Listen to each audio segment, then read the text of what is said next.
Good morning, students and my dear friends. I'm Dr. Shalini Shukla, and today is 16th of May 2022, Monday. Motivation of the day is: if life were predictable, it would cease to be life and be without flavor. In today's discussion, we are going to cover these articles. So let's start with article number 1 given on page number 1 of Business Standard. SEBI to set up FPI expert panel soon. Security and Exchange Board of India is going to set the expert committee for what? On foreign portfolio investment, that is FPI, in order to directly deal with the concern faced by the overseas investors in India, as well as to facilitate the capital flow into the country. So जो overseas investors हैं उनके कुछ concern को address करने के लिए, जिससे कि कंट्री में कैपिटल इनफ्लो जो है वो इंक्रीज़ हो सके, इसलिए सेबी जो है वो एक्सपर्ट कमेटी सेटअप करने जा रही है। इसके अलावा कई सारे सोर्सेज का ये भी कहना है कि जो मार्केट रेगुलेटर है वो एक एडवाइजरी कमेटी भी सेटअप करेगा for what? On hybrid instrument. जो hybrid instrument recently infrastructure sector में, रियल स्टेट सेक्टर में बहुत ज़्यादा यूज़ किए जा रहे हैं, जैसे कि इनविट, हमने इससे पहले के वीडियो एनालिसिस में डिस्कस किया था कि इनविट्स क्या होते हैं, और REITs। तो इस तरह के जो हाइब्रिड फाइनेंशियल इंस्ट्रूमेंट्स यूज़ हो रहे हैं फंड रेजिंग के लिए, स्पेशली रियल स्टेट और इंफ्रास्ट्रक्चर इन्वेस्टमेंट में, इस तरह के हाइब्रिड इंस्ट्रूमेंट्स को प्रमोट करने के लिए एक एडवाइजरी पैनल, एडवाइजरी कमेटी भी सेटअप करी जा सकती है एज पर द सोर्सेज, जिससे कि इंडिया मतलब कंट्री में इंफ्रास्ट्रक्चर फाइनेंसिंग और ज़्यादा बूस्टअप हो, क्योंकि आगे आने वाले ईयर्स में जो गवर्नमेंट का फोकस है वो इंफ्रास्ट्रक्चर पर ज़्यादा है। That is why SEBI wants to support this focus of government by promoting the hybrid instruments, more specifically for real estate and infrastructure sector. तो जो ये दो पैनल या दो एडवाइजरी कमेटी या दो एक्सपर्ट कमेटी से भी सेट करने जा रही है, that all comes the structural changes that were proposed by the new chairman. Who is the new chairman of SEBI? आप मुझे कमेंट सेक्शन में लिख करके बताइए। उनका जब उन्होंने ज्वाइन किया था, जब सीट उन्होंने ऑक्यूपाई करी थी, तो उस ड्यूरेशन में उन्होंने बोला था कि they will work for market development, SEBI will go for structural changes in order to promote the market development. तो जो ये दो एक्सपर्ट कमेटी सेबी ने सेटअप करी हैं, ये इसी स्ट्रक्चरल चेंजेस के तहत है, जहाँ पर सेबी ये इंश्योर करेगा कि जो इम्पॉर्टेंट एरियाज़ हैं गवर्नमेंट के आगे आने वाले ईयर्स में, उनको सपोर्ट कर सके थ्रू राइट पॉलिसी इनिशिएटिव्स। अगर हम फॉरेन इन्वेस्टर्स की बात करें या ओवरसीज़ इन्वेस्टर्स की बात करें, तो बहुत सारे और भी ऐसे कमिटीज़ हैं या प्लेटफॉर्म्स हैं जहाँ पर जो फॉरेन इन्वेस्टर्स हैं उनके व्यूज़ जो हैं, कंसर्न्स जो हैं वो एड्रेस किए जाते हैं। But as per SEBI, this expert committee will work as a single window for getting all sort of feedback from FPIs और overseas investor instead of fragmented approach. जो अदर प्लेटफॉर्म्स हैं, other committees हैं जहाँ पर FPIs के concern सुने जाते हैं, उनको एड्रेस किया जाता है, वो एक्चुअली फ्रेगमेंटेड मैनर में है। जो ये नई कमेटी, नया एक्सपर्ट पैनल सेटअप हो रहा है, इसमें सिंगल विंडो के फॉर्मेट में जितने भी कंसर्न हैं किसी भी एरिया से रिलेटेड FPIs के, वो एड्रेस किए जाएंगे। And this move at the time when the domestic or Indian market are actually witnessing the exodus of foreign capital because of the number of international और global reasons, जो हम कई बार discuss कर भी चुके हैं कि FPIs जो हैं वो इंडिया में सेल कर रहे हैं, जिसकी वजह से इंडियन रुपी जो है वो कंटिन्यूसली डिक्लाइन हो रहा है।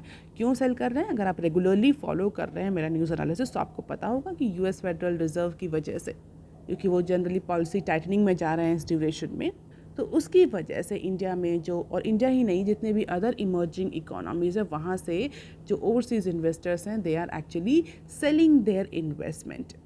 तो उस ड्यूरेशन में इस एक्सपर्ट ग्रुप को या इस पैनल को सेट करना एक अच्छा इंडिकेशन, एक अच्छा जेस्चर क्रिएट करता है from the point of view of market regulator, कि मार्केट रेगुलेटर जो FPIs हैं उनके कंसर्न के लिए, उनके चैलेंजेस के लिए, उनके इश्यूज़ के लिए, उनके प्रॉब्लम्स के लिए सेंसिटिव है। और अगर एक्सोटिस की बात करी जाए तो अक्टूबर से लेकर के लास्ट अक्टूबर से लेकर के अभी तक approximately 2 trillion that is $25.2 billion stocks जो हैं वो सेल आउट हो चुके हैं। हम बोल सकते हैं इतने अमाउंट के जो एफपीआईज हैं वो इंडिया से एग्जिट कर चुके हैं because of the monetary policy tightening bye US federal reserve. तो उस ड्यूरेशन में ये पैनल सेट करना, ये कमेटी सेट करना एक पॉजिटिव जेस्चर इंडिकेट करता है। और अगर मार्केट की बात करी जाए तो एफपीआई की सेल आउट को थोड़ा सा कुशन किया है। जो डोमेस्टिक इन्वेस्टमेंट, डोमेस्टिक जो लोकल इन्वेस्टर्स है जो उनका इनफ्लो बढ़ा है, उसकी वजह से थोड़ा सा जो शॉक था वो कुशन आउट हुआ है। लेकिन अगर इंडिया की कैपिटल रिक्वायरमेंट को देखा जाए और जिस तरह से गवर्नमेंट के प्लान है आगे आने वाले इंफ्रास्ट्रक्चर सेक्टर और रियल एस्टेट और कंस्ट्रक्शन सेक्टर को लेकर के, ये बात तो बहुत क्लियर है कि इंडिया को एक ह्यूज कैपिटल रिक्वायरमेंट होगी जो कि डोमेस्टिक या लोकल इन्वेस्टर्स जो हैं वो पूरी नहीं कर पाएंगे। And definitely that will increase the और that will have the high dependency on foreign investors.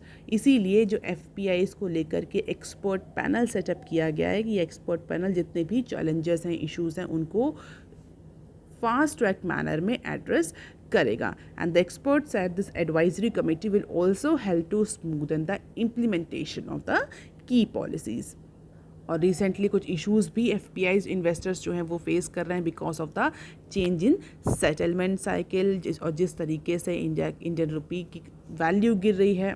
इसके अलावा जो नॉन रेजिडेंस इंडियंस हैं, एनआरआई हैं, उन पर भी कुछ रिस्ट्रिक्शंस लगाए गए थे in terms of beneficial ownership apart from it carrying out the block transactions and dealing with FPIs on from non IOSCO jurisdictions. इस तरह के कई सारे जो चैलेंजेस हैं, इश्यूज हैं, रिसेंटली फेस किए हैं और कई बार गवर्नमेंट और सेबी और एफपीआईज के बीच में फ्रिक्शंस देखने को भी मिले हैं। तो this committee is actually created to resolve all those previous issues as well as the upcoming issues, and this is the FPI selling across assets classes this year, equity, debt, hybrid debt, VRR और total कितना FPI जो है वो sell out हुआ है since January. इस calendar year की बात हो रही है तो जनवरी से लेकर के हम देख सकते हैं कि मैक्सिमम जो एसेट क्लास हैं सब में सेल आउट देखने को मिल रहा है। और इस ड्यूरेशन में इस तरह की एक्सपर्ट कमेटी सेट करना बहुत एप्ट है। अब देख लेते हैं article number 2 that is given on page number 2 of business standard. Dunzo, PhonePe, 22 others set up to integrate with ONDC। 2 हफ्ते पहले गवर्नमेंट ने open network for digital commerce, जिसको हम शॉर्ट फॉर्म में ONDC कहते हैं, ONDC लॉन्च किया था।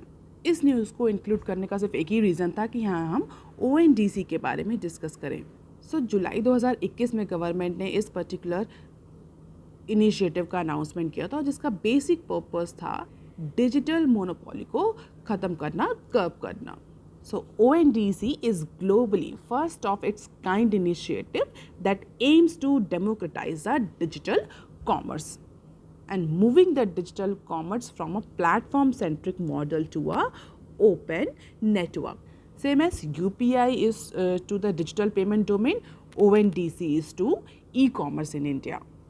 And this was the initiative of Department for Promotion of Industry and Internal Trade, DPIIT का ये इनिशिएटिव था ONDC।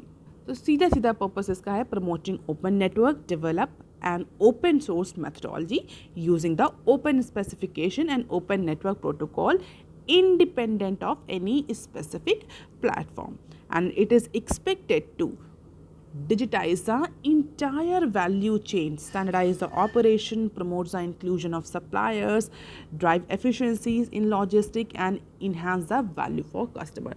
तो किसी भी एक ई-कॉमर्स प्लेटफॉर्म की मोनोपोली ना रहे लॉजिस्टिक या इंटायर सप्लाई चेन को लेकर के, इसीलिए ONDC लॉन्च किया गया था। And this will enable the buyers and the sellers to be digitally visible and transact throughout an open network, no matter which platform or applications they are actually using. तो ये दोनों को ही, consumer और merchant दोनों को ही ये empower करता है। ऐसा नहीं है कि सिर्फ मोनोपोली को कर्ब करने के लिए सिर्फ जो ई कॉमर्स कंपनीज हैं उनके लिए लाया गया, इवन कंज्यूमर को भी ये एम्पावर करता है। कंज्यूमर के पास बहुत सारे ऑप्शंस होते हैं, चॉइसेस होती हैं प्रोडक्ट्स और सर्विसेज के बीच में, जिसके बीच में वो अपनी अकॉर्डिंग प्रोडक्ट और सर्विसेज को सेलेक्ट कर सकता है। तो this will empower merchant as well as the consumer by breaking the silos to from a single network to drive into innovation and scale, and definitely transform all business from retail goods foods to mobility। Her sector जो कि e commerce पर available है वो sector इस particular initiative से benefited हो सकता है। तो अभी 2 वीक पहले इस पर्टिकुलर नेटवर्क को हम बोल सकते हैं डिजिटल कॉमर्स ओपन नेटवर्क को लॉन्च किया गया है, और 2 हफ्तों के बाद से अप्रॉक्सीमेटली 2 दर्जन 24 कंपनीज, ई कॉमर्स कंपनीज जो हैं, जिसमें बड़े बड़े नाम Flipkart, digital payment company, PhonePe जैसे नाम हैं, they all are in the process of integrating their network with this ONDC। तो जैसे ही ये लॉन्च हुआ तो कंपनीज़ को रियलाइज़ हो गया कि इट इज़ वेरी इंपॉर्टेंट कि वो अपने नेटवर्क को ONDC से एसोसिएट करें अगर उन्हें मार्केट में बने रहना है। तो लॉन्च होने के 2 हफ्ते के बाद से बड़े बड़े, चाहे वो ई कार्ट लॉजिस्टिक हो, फ्लिपकार्ट हो, चाहे फ़ोन पे हो, they all are in process of integrating their network with this ONDC open network system. Even कुछ सिटीज़ में तो फूड डिलीवरी जो स्पेस है वो स्टार्ट भी हो चुका है। They said real time transactions in retail and food delivery space have started in some cities. तो अप्रैल 29 से दिल्ली, भोपाल, बेंगलोर, कोयम्बटूर, शिलोंग, इन तरह के कंट्रीज़ में ये ONDC जो है वो फंक्शन करना स्टार्ट कर चुका है। अभी के अकॉर्डिंग पायलट स्टडी चल रही है, फुल फ्लेज लॉन्च अभी नहीं हुआ है, लेकिन 5 सेलर्स जो हैं और एक लॉजिस्टिक पार्टनर, अप्रॉक्सीमेटली 6 जो हैं फुल्ली इंटीग्रेट हो चुके हैं ONDC से। इसके अलावा 24 जो हैं वो प्रोसेस में हैं in order to integrate their network with ONDC। और ONDC को पूरी तरीके से ऑपरेशनलाइज होने में, फुल फ्लेज ऑपरेशनलाइज होने में अप्रॉक्सीमेटली 6 महीने लग सकते हैं as per the official, and once uploaded transaction will start subsequently. तो ये बेसिकली एक ओपन प्लेटफॉर्म है जो जितने भी रिटेलर्स हैं इररिस्पेक्टिव ऑफ देयर इन्वेस्टमेंट वो इस पर्टिकुलर ओपन नेटवर्क को ONDC को यूज़ कर सकते हैं। तो सारे सेलर्स और बायर्स को एक प्लेटफॉर्म पे लाने की गवर्नमेंट की कोशिश है। हालांकि कितना सक्सेसफुल होता है ये ONDC ये फ्यूचर में समझ में आएगा, लेकिन अभी के अकॉर्डिंग जो रिस्पॉन्स आ रहा है, जितने भी जो ई कॉमर्स कंपनीज़ हैं वो अपने नेटवर्क को एसोसिएट कर रही हैं ONDC से। इसके अलावा जो छोटे छोटे रिटेलर्स हैं जो कि अफोर्ड नहीं कर सकते बड़े बड़े वेबसाइट्स को बनाना, दे आर ऑल्सो इंटीग्रेटिंग और joining this particular open network system.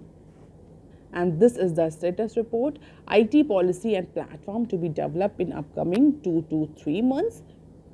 और ऐसा एंटिसिपेट किया जा रहा है कि जितने भी ई कॉमर्स प्लेटफॉर्म्स हैं, चाहे वो अमेज़ॉन हो, फ्लिपकार्ट हो, ई कार्ट्स हो, फ़ोन पे हो, जितने भी ई कॉमर्स प्लेटफॉर्म्स हैं, they will eventually join this network, क्योंकि कोई भी ONDC से बाहर रहना नहीं चाहेगा, being an open source and easy accessible network. और 29 जो सेक्टर्स हैं, अप्रैल 29 से ये 5 सिटीज़ में स्टार्ट हो चुकी है इसकी पायलट स्टडी। पायलट स्टडी क्या होती है? छोटे फॉर्मेट में किसी चीज़ को लॉन्च करना, उसकी टेस्टिंग करना, इसके बाद उसको फुल फ्लेज या ब्रॉड मार्केट में लॉन्च करना। And as I discuss currently 5 sellers हैं और एक लॉजिस्टिक कंपनी इस पर्टिकुलर पायलट स्टडी का पार्ट है। लेट्स सी ONDC कितना सक्सेसफुल होता है। अब देख लेते हैं article number 3 that is given on page number 4 of business standard. Wheat prices को decline further but not below MSP। Government ने वीट के एक्सपोर्ट पर बैन लगा दिया है, जिसकी वजह से जो वीट प्राइसेस हैं डोमेस्टिक मार्केट में वो डिक्लाइन होना शुरू हो गए हैं। So because of the ban of export और ban on export, the wheat prices have soften by 100 to 200 पर कुंटल सिंस लास्ट फ्राइडे, और ऐसा एंटिसिपेट किया जा रहा है कि ये अभी और ज़्यादा नीचे जा सकते हैं। बट यस, जो MSP है, MSP कितना है वीट का? अप्रॉक्सीमेटली 2015 रुपये पर कुंटल। तो जो MSP है उससे नीचे फ़िलहाल के लिए जो वीट का प्राइस है वो नहीं जाएगा, क्योंकि ट्रेडर्स और जो मार्केट सोर्सेज हैं उनका ही कहना है कि जो डिमांड एंड सप्लाई मैट्रिक्स है वीट मार्केट में, that will actually work in favour of the farmers. तो फिलहाल के लिए ऐसे किसान जो कि होल्ड करके रखे हुए हैं स्टॉक की इस एंटिसिपेशन में कि वीट के जो प्राइस हैं वो जंप करेंगे आगे आने वाले महीनों में, उनके लिए थोड़ा सा रिलीफ है कि एटलीस्ट एमएसपी से नीचे तो जो प्राइस डिक्लाइन हो रहा है वीट का ये नहीं होगा। क्यों? क्योंकि स्टॉक्स जो है वो ऑलरेडी लो है, और इस बार हमने डिस्कस भी किया फिर रेगुलरली फॉलोइंग माय न्यूज़ कि जो प्रोडक्शन हुआ है वो भी बहुत ज़्यादा नहीं हुआ है, बहुत ज़्यादा एंटिसिपेशन नहीं कि प्रोडक्शन बहुत अच्छा हुआ होगा। इस वजह से जो प्रोक्योरमेंट भी गवर्नमेंट का लो है, स्टॉक्स भी लो है, प्रोडक्शन भी बहुत ज़्यादा नहीं है, तो एमपीसी से जो प्राइस हैं वो वीट के नीचे नहीं जाएंगे ऐसा मानना है। और हम अगर आप रेगुलरली फॉलो कर रहे हैं न्यूज़ चैनल तो आपको पता होगा कि एफसीआई ने भी रिसेंटली कुछ टाइम में प्रोक्योरमेंट स्टॉप करके रखा था, और जिसकी वजह से अगर एफसीआई ने स्टॉप करके रखा है तो जो मिल ओनर्स हैं वो ओपन मार्केट में जाएंगे और जो डिमांड क्रिएट करेगा, तो डिमांड जो है वो बनी रहेगी ऐसा ट्रेडर्स और मार्केट सोर्सेज का मानना है, जिसकी वजह से एमएसपी जो है वीट का वो जो प्राइस है वो एमएसपी से मिनिमम सपोर्ट प्राइस से नीचे नहीं जाएगा। And this is the average retail price of wheat and wheat floor पर केजी। तो जो ये ब्लू बार है ये वीट का है and this orange bar indicates a wheat floor. तो ये प्राइस हैं जो कि 15 मई से लेकर के एक साल पहले तक के प्राइस हैं। तो अगर आप फ्लैक्चुएशन देखना चाहें तो देख सकते हैं, बहुत ज़्यादा इसको याद करने की ज़रूरत नहीं है। लेकिन अगर हम बात करें इससे related why we are discussing the price of wheat, क्योंकि रिसेंटली इंडिया ने बैन लगा दिया है एक्सपोर्ट पर amid the shortage of food grain, कि जिस तरह से वॉर की सिचुएशन चल रही है फूड ग्रेन जो है वो बहुत ज़्यादा महंगा हो सकता है और डोमेस्टिक मार्केट में फूड ग्रेन्स की कमी हो सकती है। इसी वजह से इंडिया ने स्पेशली वीट पर जो है वो वीट के एक्सपोर्ट पर बैन लगाया है। इसके अलावा जिस तरह से फूड इन्फ्लेशन बढ़ रही है उसको भी थोड़ा सा टैकल करने के लिए, बट एक नोमुरा रेटिंग एजेंसी है, फाइनेंशियल इंस्टीट्यूशन है, उसके according ban on import on domestic food inflation to be muted. The government's move to ban the wheat export may prove counterproductive according to a report that is published by Nomura. Nomura ने बोला है कि जो government का initiative है कि हम ban कर देंगे एक्सपोर्ट, जिससे जो वीट के प्राइस है, फूड इन्फ्लेशन है, वो थोड़ा सा स्टेबलाइज होगी डोमेस्टिक मार्केट में, ऐसा नहीं होगा। It could be counterproductive as per this report which suggest the export ban will put upward pressure on global wheat prices, and the prices were already rising for other reasons such as high energy cost initially and the Russia-Ukraine war later, and have risen further in anticipation of this ban.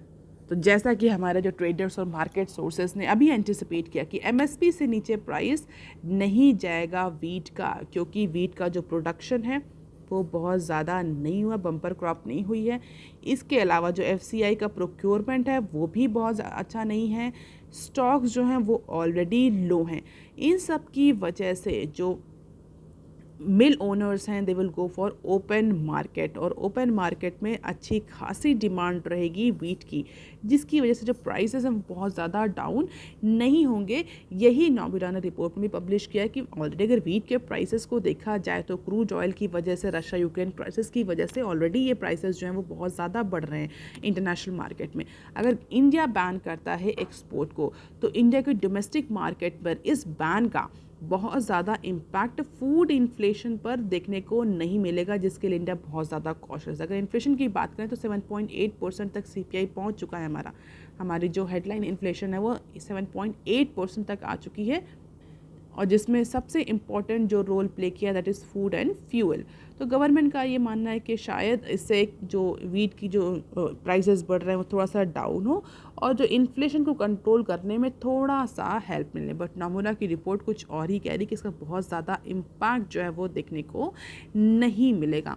हाँ, अगर India के wheat exports की destination की बात करें तो Bangladesh, Sri Lanka, UAE, Indonesia, Yemen, Philippines, Nepal, Korea, Qatar, Oman, Djibouti and Malaysia, these are the few important countries where India exports the wheat. तो अब चूँकि वीट एक्सपोर्ट की बात बहुत ज़्यादा न्यूज़ में चल रही है, तो आप इसको याद कर सकते हैं कि इंडिया के प्राइम कंट्रीज या प्राइम डेस्टिनेशंस कौन हैं वीट एक्सपोर्टर्स के फॉर्म में। अब इन्फ्लेशन की बात हो रही है तो यहाँ पर कई सारे एक्सपर्ट का ये कहना है कि जो आरबीआई है वो मिड टर्म में आगे आने वाले टाइम में इन्फ्लेशन को कंट्रोल करेगी। तो जितनी भी इन्फ्लेशन से रिलेटेड न्यूज़ हैं हम सबको एक ही कॉलम में डिस्कस करेंगे आज। तो ये न्यूज़ भी हम यही देख लेते हैं। Sanyal government RBI to control the inflation in medium term. अभी रिसेंटली आरबीआई ने और एमपीसी ने सरप्राइज मूव में रेपो रेट और सीआरआर को इंक्रीज़ किया था। अब एक्सपर्ट जो हैं यानी member of EACPM mister Sanjeev Sanyal, उनका ये कहना है, संजीव सानल कौन है? A member of economic advisory council to prime minister, जिसको हम शॉर्ट फॉर्म में EACPM बोलते हैं, economic advisory council to prime minister. उनके according inflation would be controlled in medium term with RBI's MPC यानी Monetary Policy Committee and the government taking measures to rein it। तो आगे आने वाले time बहुत शॉर्ट टर्म में तो government बहुत ज़्यादा मेजर्स नहीं लेने वाली, बट मीडियम टर्म में आरबीआई और गवर्नमेंट दोनों ही इन्फ्लेशन को कंट्रोल करेंगे, क्योंकि जिस तरीके से इन्फ्लेशन इंक्रीज़ हो रही है इसका इकोनॉमिक कंसर्न बहुत ज़्यादा है। तो गवर्नमेंट और आरबीआई दोनों का ही फोकस रहेगा कि मीडियम टर्म में जो आरबीआई है, एमपीसी है, वो इन्फ्लेशन पर फोकस करे। अभी का जो फोकस है शॉर्ट टर्म का फोकस, दैट विल इम्प्रूवमेंट और revival of the economic system. ये फिलहाल एक्सपर्ट का मानना है कि अभी के लिए कोई बहुत ज़्यादा पॉलिसी करेक्शंस देखने को नहीं मिलेंगे। अब देख लेते हैं some other news clips. Adani wins race to bag Ambuja deal for $10.5 billion. So finally billionaire Gautam Adani led Adani Group has won the race to acquire the Swiss cement major Holcim stake in Ambuja। कई बार हम discuss कर चुके हैं कि होलसेम अपना जो stake है ACC और अंबुजा में उसको सेल करने वाला है, और फाइनली अंबुजा में जो होलसेम का जो स्टेक है वो अडानी ग्रुप ने बाय कर लिया है, अडानी ग्रुप ने परचेज कर लिया है, डील कर लिया है। तो Adani Group has won the race to acquire the Swiss major Holcim stake in Ambuja Cement and its subsidiary that is ACCC। कितने पैसे में ये, कितने डॉलर में ये डील हुई? This is approximately $10.5 billion में, including the offer open payment। So now Adani will be a major participant in cement company। तो top 10 firms with production capacity Ultratech, ACC, Ambuja second number पे, जिसमें majority stake अब Adani group का हो गया है। अब देख लेते हैं next clip. US FDA rush after 2 years lull. India में जितने भी US export oriented drug manufacturing plant हैं, they all are up for inspection in 2022। तो US FDA stands for US, that is United States Food and Drug Administration। तो quality और standard inspection के लिए India में जितने भी ड्रग मैन्युफैक्चरिंग प्लांट हैं जो बेसिकली यूएस में एक्सपोर्ट करते हैं, अब उनके इंस्पेक्शन होंगे, और ऐसा एंटिसिपेट किया जा रहा है कि 20 to 30% जो न्यू प्रोडक्ट लॉन्च हुए हैं for US, that may be open for inspection as per the estimate. क्योंकि लास्ट 2 ईयर्स से अगर हम देखा जाए, अगर लास्ट 2 ईयर्स को देखें तो बिकॉज ऑफ द पैंडमिक बहुत कम फिजिकल इंस्पेक्शन हो पाया है ड्रग्स का। तो अब जितने भी पेंडिंग इंस्पेक्शन हैं वो अब इनिशिएट होंगे 2022 में, और ऐसा एंटिसिपेट किया है कि अप्रॉक्सीमेटली जितने भी जो ड्रग फैसिलिटीज़ हैं, ड्रग मैन्युफैक्चरिंग प्लांट हैं इंडिया में, वो सब इंस्पेक्शन पर जाएंगे। अगर US FDA की बात करी जाए तो इंडिया एक ऐसा कंट्री है जहाँ पर सबसे ज़्यादा इंस्पेक्शन होते हैं US FDA के outside the US, and this is the graph. This blue bar indicates the inspection in India and this black line indicates the percentage of total inspection. जो US FDA जो total inspection करता है उसमें से कितने inspection केवल और केवल इंडिया में होते हैं, and India is one of the highest country where USDA go for high number of inspections. तो हम देख सकते हैं 2015 से लेकर के 2022 तक का डेटा दिया हुआ है, और लास्ट 2 ईयर्स में बिकॉज ऑफ द पैंडमिक बहुत कम फिजिकल इंस्पेक्शंस हो पाए हैं। अदरवाइज हर बार हम देखें तो 200 के आसपास जो है वो इंडिया में इंस्पेक्शन होते हैं। इवन फाइनेंशियल 2019 में तो 350 इंस्पेक्शंस हुए हैं इंडिया में ही केवल। तो लेट अस सी इस बार कितने इंस्पेक्शंस होते हैं और कितने जो है वो अप्रूवल क्या स्टैंडर्ड कैटेगरी में आते हैं, कितनों को रिजेक्शन मिलता है। अब देख लेते हैं नेक्स्ट क्लिप। इंडिया में buy Rafales for its aircraft carriers. So Indian naval ship that is INS Vikrant, that is India's first indigenous aircraft carrier IACI, is undergoing the lengthy sea trial. And after this trial, this particularly inducted into the Navy for full-fledged operation late this year. और इसी विक्रांत जो indigenously India's first indigenous aircraft है, इसी विक्रांत के लिए INS Vikrant के लिए now navy is actually looking for procuring 26 multi role carrier borne fighters. तो रफाइल्स को कंसीडर किया जा रहा है for improving the strike option beside the unreliable MiG-29। So MiG-29 से पहले थे जो कि बहुत ज़्यादा कुख्यात है, नोटोरियस है देयर अनरिलायबिलिटी। MiG-29 भी हम जिसको बोलते हैं, आपने सुना भी होगा कई बार न्यूज़ में। तो उसके प्लेस में रफाइल को कंसीडर किया जा रहा है और ऐसा कहा जा रहा है कि नेवी अर्जेंटली प्रोक्योर कर सकती है 26 multi role carrier fighters, especially for improving or increasing the strike options from INS Vikrant। और INS विक्रांत के बाद INS विशाल भी ज्वाइन करेगा इस पर्टिकुलर आर्मी को, तो और ज़्यादा जो रफाइल्स हैं उनका प्रोक्योरमेंट हो सकता है as per the sources. So with INS Vikrant likely to be followed by second indigenous aircraft carrier named INS Vishal, जिसको हम IAC-2 के नाम से भी जानते हैं। Another 29 MRCB that is multi role carrier borne fighters will be acquired to operate off its deck, taking the MRCBF that is multi-role combat bomb fighter acquisition to 57 fighters। तो ऐसा कहा जा रहा है कि अप्रॉक्सीमेटली 57 to 60 रफाइल जो हैं वो प्रोक्योर कर सकती है navy instead of going MiG-29 और MiG-29। अब देख लेते हैं next step. Crypto against India's sovereign interest, RBI officials to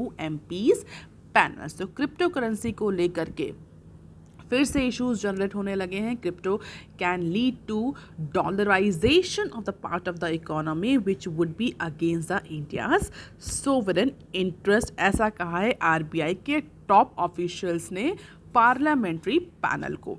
parliament की स्टैंडिंग कमेटी को ब्रीफ करते हुए, या हम बोल सकते हैं parliament standing committee on finance को ब्रीफ करते हुए RBI ने अपने एप्रीहेंशंस जो हैं क्रिप्टो करेंसी को लेकर के वो प्रेजेंट किए हैं कि RBI को क्या क्या लगता है कि अगर इंडिया में क्रिप्टो करेंसी को लीगलाइज कर दिया जाएगा, अप्रूव कर दिया जाएगा, तो उसका इम्प्लीकेशन इंडियन इकोनॉमी पर क्या पड़ेगा। जिसमें सबसे बड़ा जो स्टेटमेंट RBI के साइड से आया उसमें यह कि अगर क्रिप्टो करेंसी इंडिया में लीगलाइज हो जाती है तो वो इंडियन इकोनॉमी के एक पार्ट का डॉलराइजेशन कर देगी, कि मतलब मोस्ट ऑफ द जो INR है, इंडियन रुपी है, इंडियन करेंसी है, that will be converted to dollar and that will actually go against the Indian sovereign interest, ऐसा RBI का कंसर्न है। इसके अलावा जो स्टेबिलिटी को लेकर के, फाइनेंशियल सिस्टम की स्टेबिलिटी को लेकर के भी जो चैलेंजेस क्रिप्टो करेंसी के लीगलाइजेशन से आएंगे, उसको लेकर के भी RBI ने ब्रीफिंग करी पार्लियामेंट्री स्टैंडिंग कमेटी की। अपार्ट फ्रॉम इट RBI ने यह भी कहा कि अगर क्रिप्टो करेंसी इंट्रोड्यूस होती है तो ये RBI के जो कैपेसिटी है, RBI की जो अथॉरिटी है, पावर है, उसको भी रिड्यूस कर देगा। किस पावर को? जिस तरह से RBI मॉनेटरी पॉलिसी को डिक्टेट करता है, रेगुलेट करता है मॉनेटरी सिस्टम को इंडिया में, तो क्रिप्टो करेंसी के लॉन्च के बाद, क्रिप्टो करेंसी के लीगलाइजेशन के बाद से द पावर ऑफ और the capacity of RBI to determine the monetary policy, to regulate the monetary system in the country will also get diminished। तो फिलहाल RBI ने बोला है कि जिस तरह से क्रिप्टो करेंसी बढ़ रही है, क्रिप्टो करेंसी के इंडिया में लीगलाइज करेंगे तो सीधे सीधा इसका इम्पैक्ट पड़ेगा कि ये इंडियन रुपी को, INR को टोटली रिप्लेस कर देगा फाइनेंशियल सिस्टम से, चाहे वो डोमेस्टिक ट्रांजेक्शन्स हो, चाहे वो क्रॉस बॉर्डर ट्रांजेक्शन्स हो। Individual will start preferring the crypto currencies instead of going for INR, क्योंकि जिस तरह से क्रिप्टो करेंसी के रेट्स बढ़ रहे हैं तो ये इंडियन रुपीज़ को पूरी तरीके से रिप्लेस कर सकता है and that may leads to dollarisation of the part of Indian economy, और वो इंडिया की सॉवरेन इंटरेस्ट के लिए अच्छा नहीं है। इसके अलावा terror financing, money laundering, drug trafficking को लेकर के भी आरबीआई के जो ऑफिशियल्स हैं उन्होंने अपने कंसर्न रेज किए पार्लियामेंट्री स्टैंडिंग कमेटी के सामने। तो RBI is all into negative apprehension about cryptocurrency। So India के सॉवरेन इंटरेस्ट को आरबीआई ने एम्फसाइज किया, डॉलराइजेशन को एम्फसाइज किया, आरबीआई की जो अथॉरिटी और ऑटोनॉमी है या बोल सकते हैं पावर है, कैपेसिटी है मॉनेटरी पॉलिसी को डिक्टेट करने की, उस पर जो इम्पैक्ट पड़ेगा उसको भी एम्फसाइज किया। इसके अलावा replacement of Indian rupee from domestic and cross border transaction, इस पर्टिकुलर इम्पैक्ट को भी आरबीआई ने पार्लियामेंट्री कमेटी के सामने डिस्कस किया। Apart from all this, terror financing, money laundering, drug trafficking, इस जैसे जो हमेशा से डिस्कस्ड इश्यूज रहे हैं क्रिप्टो करेंसीज को लेकर के, इन सारे एप्रीहेंशंस को डिस्कस करते हुए आरबीआई ने जो पार्लियामेंट्री स्टैंडिंग कमेटी है उसके सामने अपने चैलेंजेस, अपने इश्यूज, अपने एप्रीहेंशन रखे कि इंडिया में क्यों क्रिप्टो करेंसी को लीगलाइज नहीं किया जा सकता एज ऑफ नाउ। इसके अलावा टैक्सेशन को लेकर के भी कुछ इश्यूज डिस्कस हुए, जो कि हम सभी जानते हैं कि 30% फ्लैट टैक्स लगता है नॉन फंजिबल टोकन्स पर और डिजिटल करेंसीज पर। तो लेट अस सी इंडिया का जो हमारी क्रिप्टो करेंसी को लेकर के जो बिल आ रहा है, एक्ट आ रहा है, उसमें क्या मूव होता है या क्या जेस्चर होता है इंडियन गवर्नमेंट का। So that is all for today students. If you want lecture PDF you can join my Telegram channel, you can also follow me on other social media platforms. If you have any query and suggestion you can write on comment section below. Please like, share and subscribe. Thank you. Have a nice day.